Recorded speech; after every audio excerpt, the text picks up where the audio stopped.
میرے رسول پاک صلی اللہ تعالیٰ علیہ وآلہ وسلم صحابہ کرام کو اس بابت بار بار ارشاد فرماتے ہیں۔ ایک دن حضور فرمانے لگے کہ مجھے تم پر ڈر ہے کہ پرانی امتوں کی بیماری کہیں تمہارے اندر بھی سرایت نہ کر جائے۔ یا رسول اللہ صلی اللہ تعالیٰ علیہ وسلم، ایسی کون سی چیز ہے جس سے آپ کو بھی ڈر ہے، اور وہ کون سی بیماری ہے؟ بعض لوگوں نے یہ شاید سمجھا کہ وہ کوئی طاعون کا یا کوئی اور گہرا مرض ہے، تو حضور فرمانے لگے نہیں، پرانی امتوں میں نا بیماری تھی تکبر کی، حسد کی، بغض کی، عداوت کی، دل ایک دوسرے کے بارے میں سخت ہو گئے تھے۔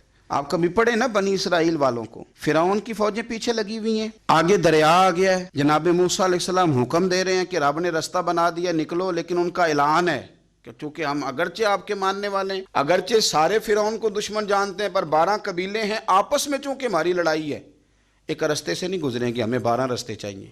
شدید پیاس لگی ہے اور ان سے کہا گیا کہ ڈنڈا ماریں گے جناب موسیٰ علیہ السلام پتھر پہ، اللہ وہاں سے چشمے نکالے گا، پی لو۔ انہوں نے کہا ایک نہیں پئیں گے، 12 قبیلے ہیں، چونکہ ہمارا اختلاف ہے، ایک سے پانی نہیں پی سکتے، ہمیں 12 الگ الگ چاہیے۔ حضور فرمانے لگے وہ جو پرانی امتوں میں عداوتوں کی بیماری تھی، مجھے ڈر لگتا ہے وہ تمہارے بیچ نہ آ جائے۔ او یارو، اتنی سخت عداوتیں، اتنا گھٹن، اتنی ہماری طبیعتیں ایک دوسرے کے بارے میں سخت۔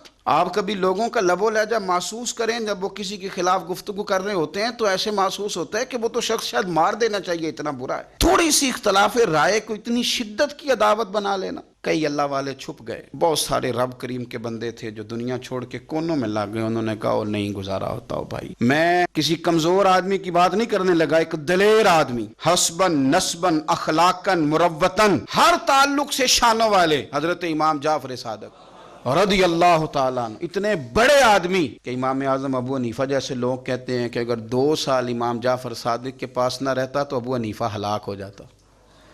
امام جعفر صادق تربیت جب کی تو کن کی؟ امام اعظم کی، حضرت داؤد طائی کی، جناب سفیان ثوری کی۔ پر شاہ فرید الدین عطار فرماتے ہیں آخری عمر میں امام جعفر صادق نا حجرے میں بند ہو گئے تھے، باہر نہیں آتے تھے، بس اسی کسے دے کچھ نہیں جلگ دے تے نہ کوئی ساڈا دردی حجرے میں۔ ایک دن حضرت سفیان ثوری نے منت کیا کہ ان کے بچوں کی، خدام کی، کہ حضرت سے کہو میں پرانا نوکر ہوں، مجھے تھوڑی زیارت کا موقع مل جائے، میری تو آنکھیں ترس گئی ہیں، کرم نوازی ہو جائے۔ تو حضرت کو جا کے عرض کی کہ سفیان ثوری منت کر رہے ہیں، آپ نے اجازت دے دی۔ حضرت سفیان ثوری اندر گئے تو درد سے کہا حضور آپ تو 2 جملے کہتے تھے تو دل بدل جاتے تھے، کتنے لوگ منتظر ہیں آپ کے کلمات طیبات کے لیے، زیارت مقدسہ کے لیے، اور آپ یوں گوشہ نشین ہو گئے۔ تو جگر گوشہ رسول، نواسہ رسول امام جعفر صادق آنکھوں میں آنسو آ گئے، کہنے لگے سفیان تمہیں کیا بتاؤں، لوگوں کے لفظوں میں بڑا پیار ہے پر دلوں میں وفا کوئی نہیں۔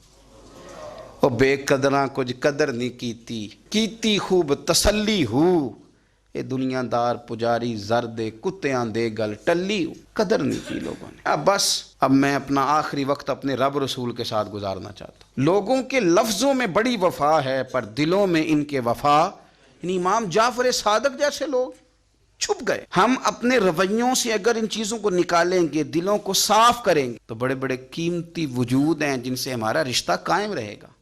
لیکن اگر حسد کی، عداوت کی، بغض کی یہ بھٹیاں جس طرح تپ رہی ہیں آج معاشرے میں، یہ تپتی رہیں تو بڑے بڑے لوگ ہیں جو منظر سے ہٹ جاتے ہیں، مقابلہ نہیں کر پاتے لوگوں کی عداوتوں کا۔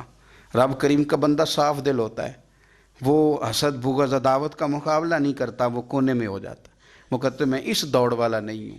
اس لیے کہ اللہ کے بندے تلوار کے ساتھ، تو میں بڑی بات کرنے لگا ہوں اگر آپ کی سمجھ میں آ گئی تو، رب کے بندے تلوار سے تو لڑائی کر لیتے ہیں، پر منافق کے نفاق کے ساتھ مقابلہ کیسے کریں؟